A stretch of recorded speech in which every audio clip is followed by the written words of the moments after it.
The kick's power comes from the torque generated by the rotation of the hips. It's the same principle that cracks a whip. Turning the hips just a few degrees forces the foot to travel a much greater distance and creates a lot of speed as it does. The longer the leg and quicker the rotation, the faster the kick. And unlike karate, Muay Thai fighters are also taught to strike with the hard bone of the shin. A Muay Thai kick can generate roughly the same force as a baseball bat, enough to crack a rib. It works like a point of a knife. All the force is magnified by being concentrated in a small, hard area. Even if the elbow doesn't deliver a knockout, it will almost always leave a nasty cut, and often hitting in close neutralizes the opponent's weapon advantage. Then, in the clinch, we bring the power of the knee to bear.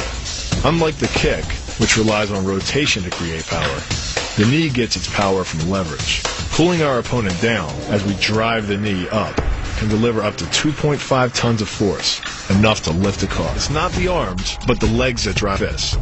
Like a piston, the explosive power of the legs is capable of generating hundreds of pounds of force, all to a very vulnerable area, the soft underside of the opponent's jaw. Like the Hanuman move, the flying knee relies on the explosive power of the legs. But rather than spread the power of our blow over two fists, it concentrates it into the spear point of the knee and combines it with the force of gravity. It's the equivalent of hitting our opponent in the chest with a sledgehammer. Myai works on a concept called the couple. Basically, it's two levers linked at a single fulcrum, the elbow lock. And it doubles the foot-pounds of torque you can generate when compared to a single-arm lock.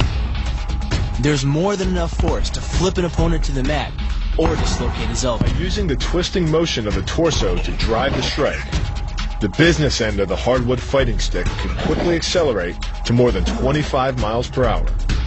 On contact with the skull, the energy is enough to cause a depressed fracture.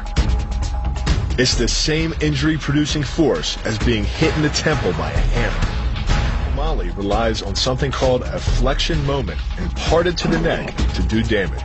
An average man's neck can withstand about a 140 foot-pound flexion moment. Beyond that, soft tissue and even vertebrae can be crushed. By bringing your weight down fast, this move could easily deliver twice that amount of force. And it wouldn't just end a fight. It could leave your opponent paralyzed or dead. Close, the opponent's neck is exposed. But because of the close range, the hand doesn't generate a huge amount of force. It's enough to stun, but probably not enough to cause severe injury. But replace the hand with a weapon, a stick or a knife, as you would in combat, and this could become a kill shot. The kick's power comes from the snap of the knee. The snap is created when the quadricep, the largest muscle in the body, contracts and pulls the tendon connecting to the foot over the knee. Using the knee as a pulley, the strength of the quad is enough to accelerate your foot to speeds close to 30 miles per hour. Because the area of impact is focused on a small part of the foot, it magnifies the force of the blow, making it capable of dropping 1,000 pounds of force on your head. It's like getting whacked in the head with a Louisville slugger. It works by taking the opponent's blow at an angle, which deflects the energy of the blow away from the vulnerable torso. The harder you block, the further his blow will be deflected, and the more open he'll be to a counter strike. Rotating your fist 180 degrees right before it strikes the intended target. The twisting snap of the arm maximizes the speed of the punch and magnifies the force of the blow by concentrating the impact on the first two knuckles of your hand. Done correctly, it can deliver as much energy as a bowling ball dropped from the top of a house, more than enough to cause soft tissue damage or break a rib. Because it swings through such a wide arc, the wrist is moving at speeds of up to 43 miles per hour.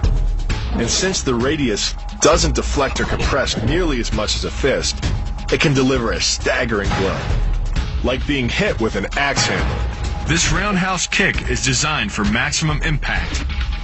With the powerful muscles of the thigh yanking the tendon over the knee, the foot accelerates from 0 to 21 miles per hour in just 1/3 of a second.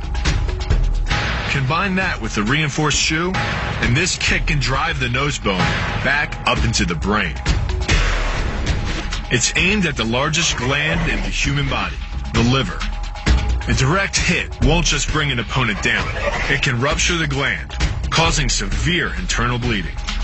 but the liver is well protected by the rib cage, so the kick must be accurate to within half an inch. In this move, the forward propulsion of the hips, combined with the piston motion of the lower leg, can send well over 700 pounds of force directly through the rigid bone of the heel. This impact won't just knock an opponent down. The force is enough to permanently damage his kneecap, leading with the near arm. The first jab travels the shortest distance to the opponent, so what it lacks in force, it makes up for in speed. The second punch, utilizing both the twist of the shoulders and the forward momentum of the kick, can carry over 4 times as much impact. And just a few hundred pounds of force to the temple is enough to cause a knockout. This move uses the same principle as a throw in judo, off-balancing your opponent and then using his momentum to send him down. But it's much more aggressive. The sweep here is actually a strike to one of the most sensitive areas of the body, the Achilles tendon.